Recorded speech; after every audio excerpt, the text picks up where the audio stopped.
And we're back live on West Franklin Street. And look who I found. Ross Chapman was just wandering around looking for a pronto pup. And I said, oh, come on, Ross. Get up here. Let's be interviewed. Ross is with For Evansville, and we really did plan this interview.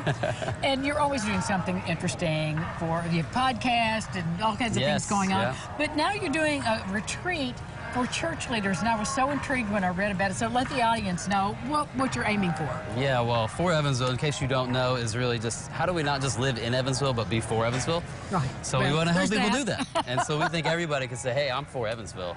But one group of people that we're particularly interested in is church leaders, and helping them form opportunities to just build trust, get to know each other, and find a person in the city that does the same kind of work that they do that they may not get to connect with that much.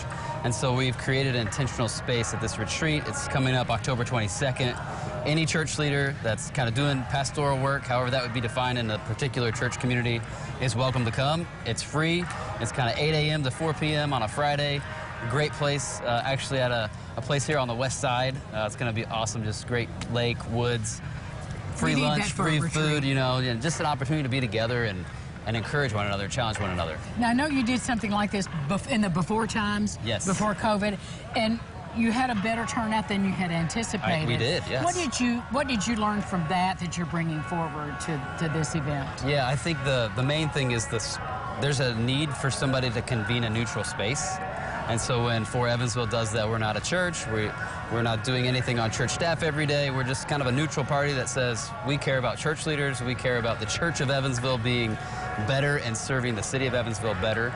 And one way that we can really help with that is just to create that neutral space. And so what we learned was the opportunity to just connect is super important in establishing that trust. And there's just not a lot of opportunities like that. So we're carving that out, taking care of all the logistics, the invitations, so a church leader can just show up, be themselves, and relax and rest and refresh. And do they need to bring anything with them? Notebooks, laptops? They can bring anything that they want, but don't have to bring anything. We will provide stuff, and we'll have a speaker there to just kind of help us reflect, but we'll also have just the opportunity to be alone, be together, have some fun, enjoy what God's created on the west side. So, how did they sign up?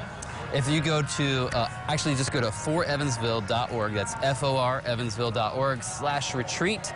You can get all the information there. I'd love to see you at that retreat on the 22nd. Well, I'm going to have Ubi Nieto on tomorrow to talk about, you're talking about leadership. Tomorrow we're talking about followership, and I know you guys relate really well. So it tells me that there's something kind of bubbling beneath the surface that people are longing for. I agree, completely. You know, it's that opportunity to reconnect, find people who are doing similar work with you, and how do we contribute together to make this place as much as it can be for everyone. Well, I hope you'll do these retreats a couple of times a year. Yeah, if we miss this one, because it is important to have those resources, Ross. It's just such a joy to go, I can call so-and-so that I met at that retreat. They're good at this thing. Yes, exactly. Very exciting stuff. And I have to mention, we did do a podcast episode specifically for the Fall Festival. That is The Truth About Grippos in Evansville. So, if you check us out on any kind of podcasting platform, just look for Evansville and you can check it out. Well, I'll have to tune in to see what the truth is. Yes, you'll have to learn the truth. I will learn the truth. Thanks, Ross, for all you do. Thank you. Appreciate it. Appreciate it. For Evansville, sign up for the retreat and find out about Grippos. I'm just saying.